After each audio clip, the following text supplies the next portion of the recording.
Yes guys, we are going to Kanyakumari. ഞാൻ ഈ വീഡിയോയ്ക്കകത്ത് mention ചെയ്യുന്നത് ട്രാവലിംഗ് എക്സ്പെൻസസ് എല്ലാം മെൻഷൻ ചെയ്യുന്നുണ്ട്.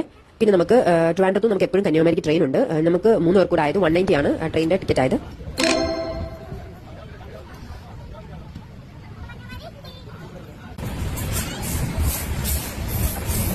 അങ്ങനെ കന്യാകുമാരിയിൽ നമ്മളൊരു 12-1 മണിയൊക്കെ ആയപ്പോഴത്തേക്കും നമ്മളെത്തി. അവിടെ റെയിൽവേ സ്റ്റേഷനിൽ എനിക്ക് കുറേ പണികളും കാര്യങ്ങളൊക്കെ നടക്കുമായിരുന്നു, ഡെവലപ്മെന്റിന് വേണ്ടിയായിരിക്കും. അവിടെ നമ്മൾ ഫുഡൊക്കെ കഴിച്ച് നമ്മൾ നേരെ റൂമിലേക്കാണ് പോയത്. റൂമിലേക്ക് പോകുന്നതിന് മുമ്പ് ഓട്ടോയിലാണ് റെയിൽവേ സ്റ്റേഷനിൽ റൂമിലേക്ക് പോയത്. നമുക്ക് ഓട്ടോയിൽ റേറ്റ് വരുന്നത് 80 റുപ്പീസ് ആണ് ആയത്. നമ്മൾ പോയത് വീക്കെൻഡ് ഡേയ്സ് ആയിരുന്നു, സാറ്റർഡേ സൺഡേ. അതുകൊണ്ട് തന്നെ അത്യാവശ്യം തിരക്കും കാര്യങ്ങളൊക്കെ ഉണ്ടായിരുന്നു. റൂംസ് ഒക്കെ അവൈലബിൾ ആയിരുന്നു, കുഴപ്പമില്ല. എന്നാൽ നമ്മൾ അഫോർഡബിൾ ആയിട്ട് നോക്കിയപ്പം ഈ ഒരു ലോഡ്ജാണ് കണ്ടത്, ശ്രീ ഭഗവതി എന്ന് പറഞ്ഞ്. 1 ഡേ 1000 റുപ്പീസ് ആണ് നമുക്ക് റെന്റ് ആയത്.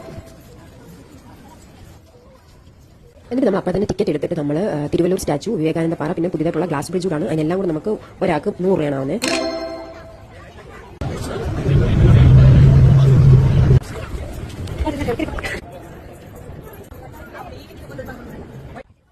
എന്ന സമയം എന്ന് പറഞ്ഞു ഒരു 1:30-2 ആ ഒരു ടൈമാണ്. അതുകൊണ്ട് നല്ല കട്ട വെയിലായിരുന്നു, പക്ഷേ നല്ല തിരക്ക് കുറവുണ്ടായിരുന്നു. ആ സമയത്ത് നമ്മൾ ചെന്നപ്പോൾ തന്നെ നമുക്ക് ക്യൂ ഒന്നും നിൽക്കേണ്ടി വന്നില്ല, പെട്ടെന്ന് തന്നെയായിരുന്നു കയറിയതും എല്ലാം.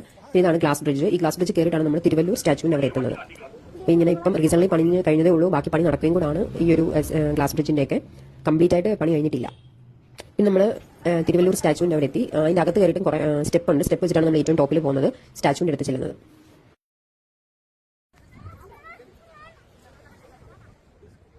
ഈ ടോപ്പിൽ വന്നു കഴിയുമ്പോൾ നല്ലൊരു വ്യൂ ആണ്, നല്ല രസമാണ് ഇത് കാണാൻ. ഈ ഒരു ഉച്ച സമയം കൂടെ ആയതുകൊണ്ടായിരിക്കും നല്ല വ്യൂ ആയിരുന്നു, നല്ല രസം ഉണ്ടായിരുന്നു ഈ കടലൊക്കെ കാണാൻ. നമ്മൾ അത്രേ ഉള്ളൂ. വേണം നമുക്ക് കുറേ നേരമൊക്കെ അവിടെ വൈകുന്നേരം വരെ ഇരിക്കാം, നല്ല ചൂടാണ്. നമ്മൾ ഇങ്ങനെ പോകുന്നു നമ്മൾ. പിന്നെ നമുക്ക് ഈവനിങ് ഒരു പെർഫെക്റ്റ് സൺസെറ്റ് ഒക്കെ കണ്ടിട്ട് നമ്മൾ നേരെ പോയത് ഒരു പാർക്കിലാണ്, ചിൽഡ്രൻസ് പാർക്കാണ്. അവിടെ കളിക്കാനൊക്കെ നല്ല രസം, നല്ലൊരു വൈബാണ് നൈറ്റ്. പിന്നെ നമുക്ക് ഇന്നത്തെ ദിവസം നമുക്ക് ടോട്ടൽ കോസ്റ്റ് ആയത് 1570 രൂപയാണ് നമുക്ക് ടോട്ടൽ വന്ന കോസ്റ്റ്. അപ്പോൾ